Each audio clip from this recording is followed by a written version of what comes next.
Баланд Ахтар. ин китоби тозанашри нависанда ва публitsисти тоҷик Додохони Эгамзод мебошад. Китоби мазкур дар маҳфили рӯнамоии китоб ва ҷашнномаи нависанда муаррифӣ гардид. Он ба муносибати 70-солагии нависанда ба таб расид. Таъкид гардид ки барои таҳия ва нашри китоби Баланд Ахтар наздик 1 сол вақт сарф шудааст. Дар он бештар маводи роҷеъ ба нависанда, мақола, очерк, меҳрнома ва байту шеърҳо дар бораи нависанда гирд оварда шудааст.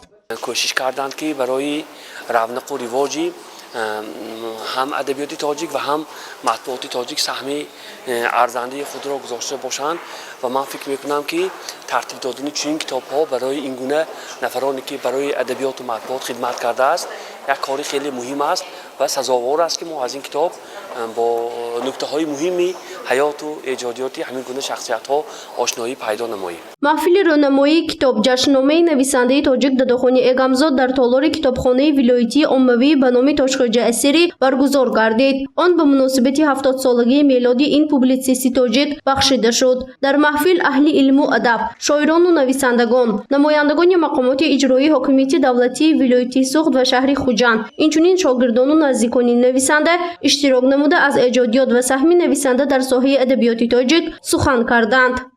солҳои баъдина ҳам аз таровиши килки устод боз ҳам ҳикматҳои бештаре барои хонандаҳо, барои ҳар яке мо манзур гардад.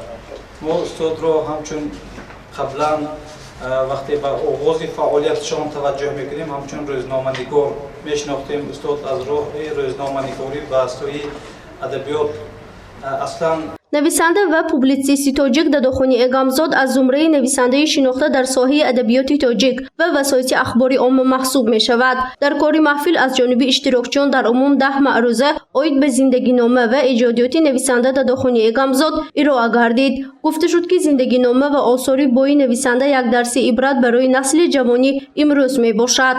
имрӯз устод новобаста ба сину сол як раҳнамо барои ҷавонон ҳастанд.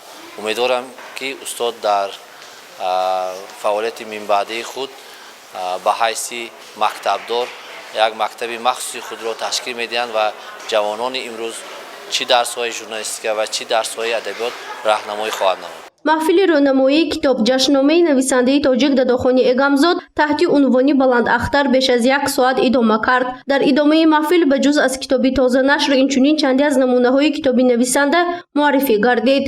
гузориши Фарзона Шамсиева, Наимҷон Аюбов барои барномаи Иттилоотии Хабар.